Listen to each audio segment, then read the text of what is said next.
Hello, everyone. It is Election Day, November 8th, 2022. It is 10:30 p.m. and the results are coming in. So we're going to talk about two things in the news lately. One is obviously going to be election, midterm election 2022, and the other one is going to be Elon Musk. Elon Musk and his acquisition of Twitter in the last, I don't know the exact date, but in the last 2 weeks, within the last 2 weeks sometime. So let's talk, you know what, let's reverse that. Let's talk about Musk first. So this has been a long process, his acquisition of Twitter. It was on, it was off, it was on, off. Finally, he made it. And so now the question is, what is going to be the ramification of this, of the fact that he has acquired Twitter? So one thing to note, which is very peculiar, is that it's no longer a publicly traded company. So that's a very interesting, it's not only not publicly traded, but it's not even, there's no board anymore, right? Most companies, even companies that are not publicly traded, they still have a board of directors. But he dissolved the board. He personally owns the company. It's amazing. It's privately owned and privately run. So that's an amazing thing. So the question is, how are things going to change going forward in terms of the company itself and how it conducts itself, and also how are people going to be interacting with the company differently going forward. So we already know some of the answer to this, and that is that there's going to be more free speech. That's for sure. Okay, and how do we know that? Because Musk expressly said that that was his intention. And some people are circumspect about this, and they think that everything Musk does must involve some type of financial gain. But I don't. But that's, there's no reason for me personally to doubt that. In my opinion, I don't think he has had. I think he has true and genuine convictions that are outside the scope of money. And so, and I do believe that he acquired Twitter primarily to promote free speech and not to make money. Now, this doesn't mean that he intends to operate it as a loss. That's not what I'm saying. What I am saying is that his motive for acquiring Twitter is to provide a platform for free speech. I mean, think about it. Twitter is essentially the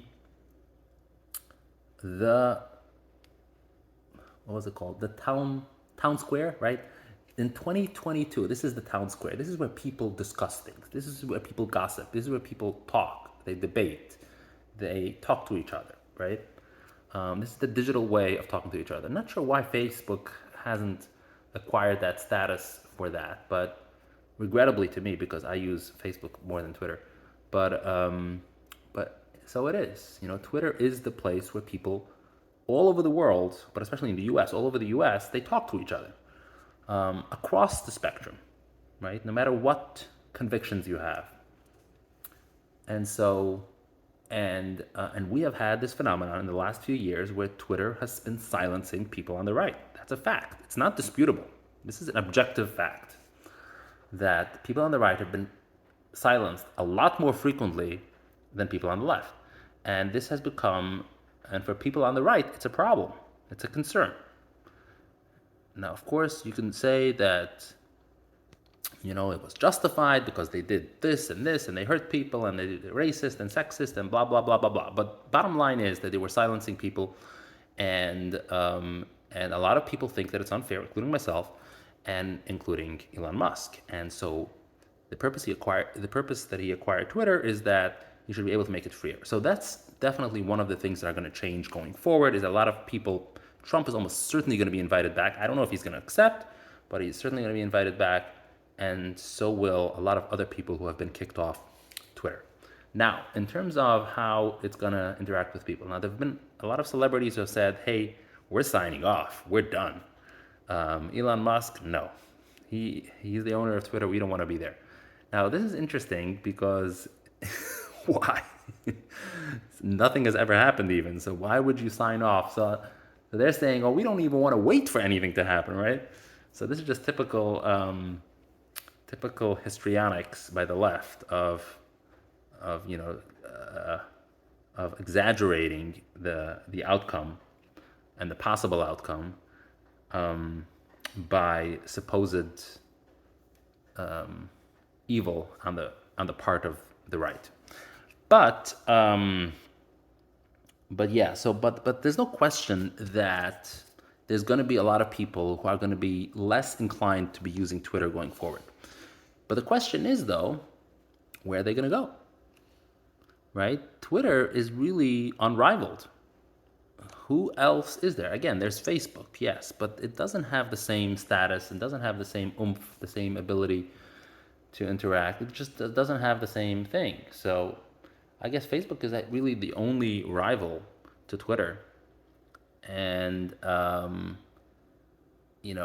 given the fact that this is really imagined, this whole thing that is just going to be a free for all, it's going to be all the racists are going to come out of the closet and there's going to be all kinds of hate speech, blah, blah, blah. This is all crazy talk because that's not what it's about.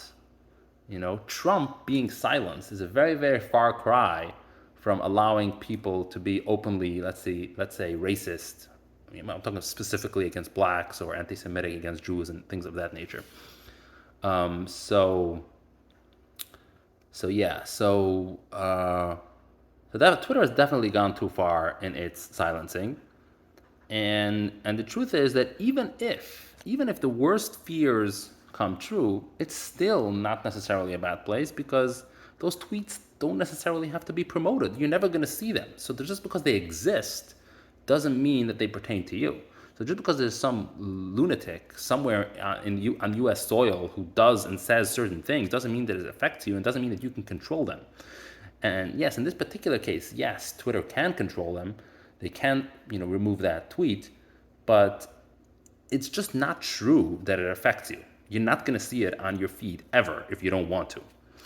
Of course, the technology is there to know that, that if you don't want that, which is the majority of the population, right, then they won't see it.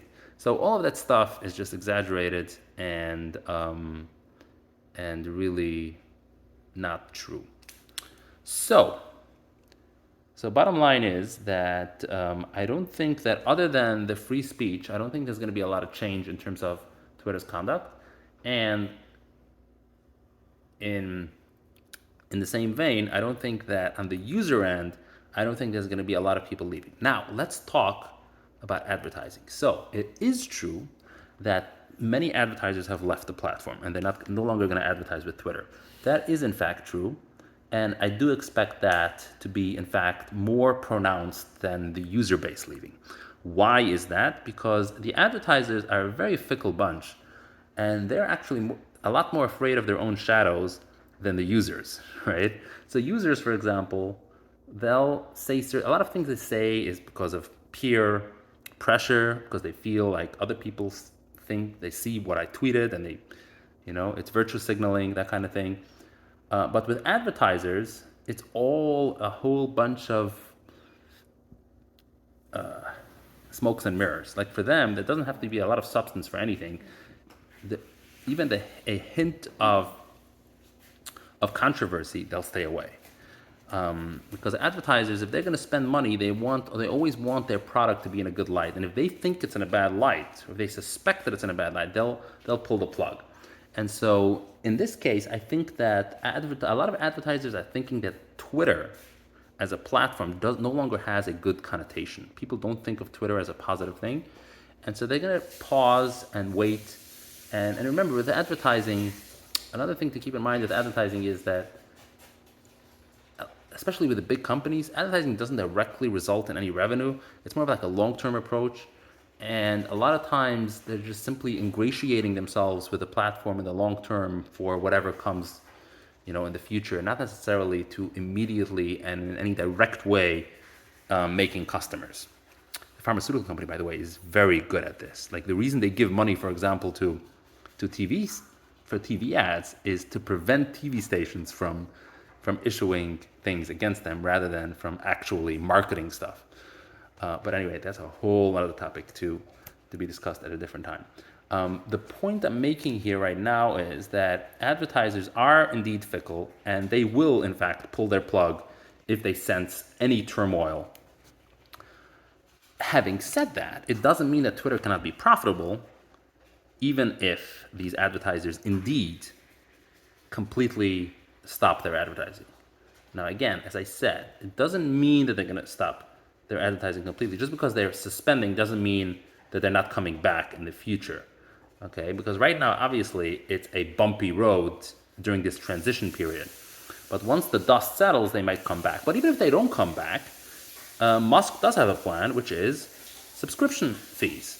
And so if you have that blue check icon next to your name, meaning that you are officially recognized by the name that you are, by the name that you have, by the handle that you have, then you have to pay, I believe it's $8 a month.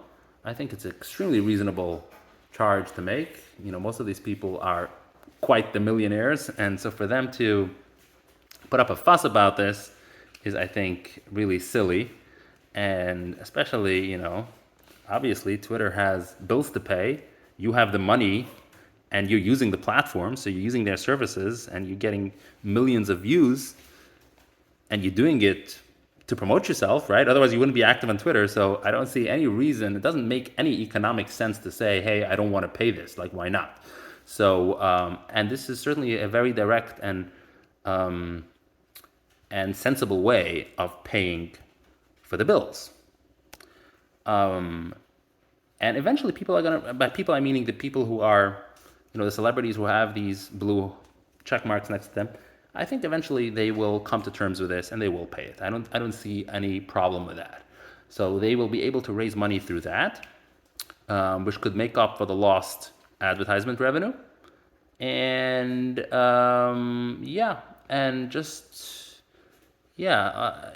lot of the other companies who started out with an ad revenue driven model have also shifted over the years to at least partially getting some of their revenue from subscription fees, including Google, by the way. I mean, we don't think of them as a subscription-based service, but I pay them plenty of money directly, not through searching and not through using Google Ads. I have, for example, whenever I buy a movie, I buy through Google. They don't get the whole money, obviously. They have to. Most of it goes to royalties, and to the owner of the video, but some of it goes to them. And I also pay for YouTube, which is ad-free. Pay them for that, and I pay them for storage. I pay them, I think it's like $80, $90 a year, whatever it is. So they make plenty of money from me directly. Okay, enough said about Elon Musk. So to summarize, Twitter will be fine. Most of the users will stay on the platform, or they will come back. And yes, there will be somewhat of a transition from ad to subscription fees, and so some of the revenue will start coming from that, or maybe even most of the revenue, but the company will survive regardless. Okay, and it will be freer, and that's the most important thing. So moving on to election results. Okay, should have made a separate video on this. Okay, so election results. So everyone predicted that the Republicans are going to win. And indeed, as I speak right now, it's almost certain that Republicans will win the House. And the Senate is almost a toss-up. So when I started this video, it was, it was like 55-45 that the Republicans were going to win. And it's just not known. Too close to call. However, for the purposes of this monologue and this assessment that I'm giving right now, I'm going to operate on the assumption that the Republicans are going to win the Congress, okay? Which means that, if they win the House of Representatives and they do not win the Senate, then they didn't technically win Congress, right? But considering the fact that it's going to be a lame duck session for the presidency, right? And Biden is not going to run again, and he's literally a lame duck, right? He's literally lame, right? Namely, he's crippled. He doesn't understand what's going on. He's not with it. Doesn't know what's going on mentally, physically, in any way, shape, or form, and he's not going to run again. And if he runs, he will for sure lose. And so considering that he's a lame duck and his party is not doing well, and just in the general esteem of people. So even if the Democrats manage to retain the what's it called, the Senate, I don't think they will be able to do much with that quote unquote mandate, right? They will not have a mandate. Um, they will not have a mandate, so they will not be able to do much with that victory, I should say. So yeah, they will have the presidency. They may have the Senate too, but it doesn't matter. So the question is, what's going to be the end result? So my prediction is that the Republicans are going to win the presidency in 2024, barring something extremely extraordinary, something very disruptive that would happen in the next 2 years. I don't see any way that the Democrats can recover to win the presidential election in 2024. And I don't think it matters too much whom they nominate in this case, because a lot of Republicans, they just, and this is true with both parties, by the way, they reconcile themselves to whoever's the nominee. And whoever the nominee is, they vote for them, sometimes reluctantly, but they will vote for them regardless. And so in my case, and I used to be nonpartisan, and lately I am leaning more and more to accept the fact that I'm de facto a partisan, even though I don't like to label myself as such.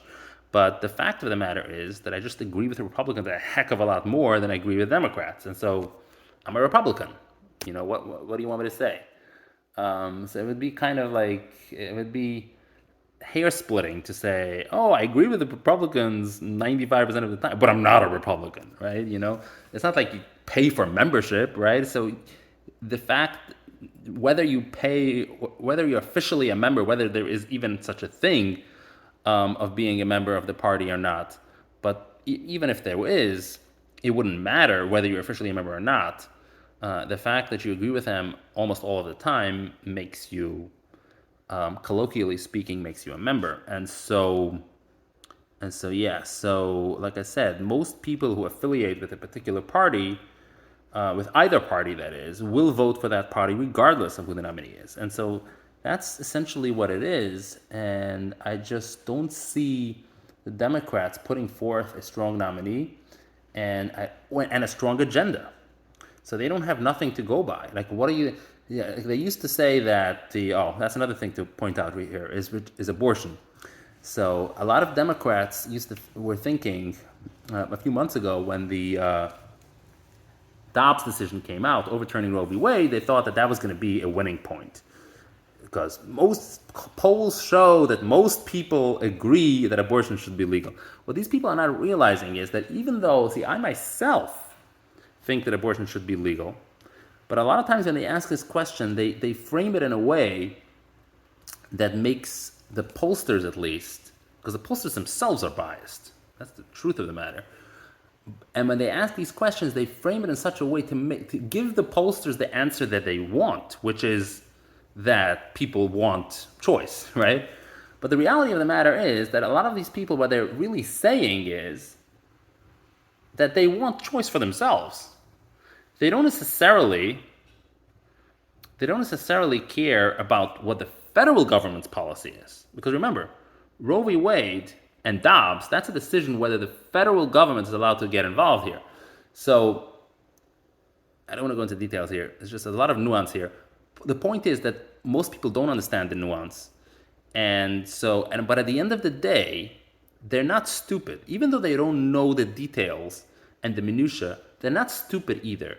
And they know when you have a hunch, then you know you have a hunch. When you have a gut feeling, and they know in their gut, deep in their gut, they know that the Republicans are not a threat to their choice.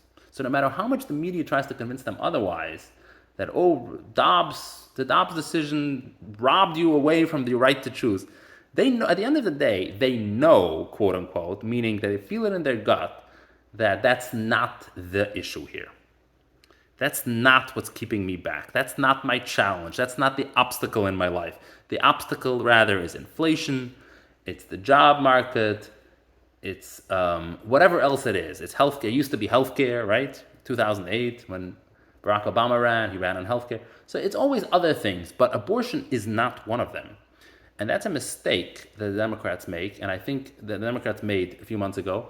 And I think that they are going to lose. They are losing now because of that mistake, and they will continue to lose because I don't think they really fully got the lesson from that mistake. I think they could continue to run on abortion and similar issues that are actually non-issues, meaning voters don't actually care about them.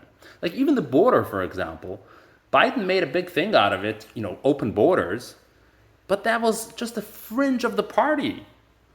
The average Democrat didn't want open borders. So, why did he reverse Trump's policies? It was just plain stupid. He shouldn't have done that. It was just sheer stupidity. And I don't think the Democrats have learned their lesson from this. This was a mistake. It was a strategic mistake.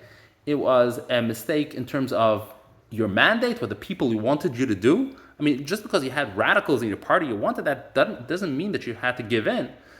And it's a failure of leadership, and it's also the fact that he's just so debilitated mentally that this happened. If he had his wit with him, then I can't guarantee that this wouldn't have happened, but there would have been a better chance that he would have made better decisions as the leader of the party and as the president of the United States. He would have had a better ability to balance out the rivalry within his own party and the different factions clamoring for different policies. And he would have come to the right decision, which would have been to ignore the radicals within his party. Okay? So to summarize regarding politics, the Republicans are going to win regardless. Okay? So item number one, the Republicans are going to win this night regardless. Item number two, this win is going to extend into the next election cycle. It's not going to stop in 2024. Again, in 2024, I'm pretty confident that the president is going to win, that a Republican president is going to win the election, whoever that may be. Very likely it'll be DeSantis, but we don't know that for sure yet. I personally think that DeSantis has a higher chance of winning the nomination than Trump, but there's a lot to transpire from now until then. But anyway, the Republican victory will continue into 2024.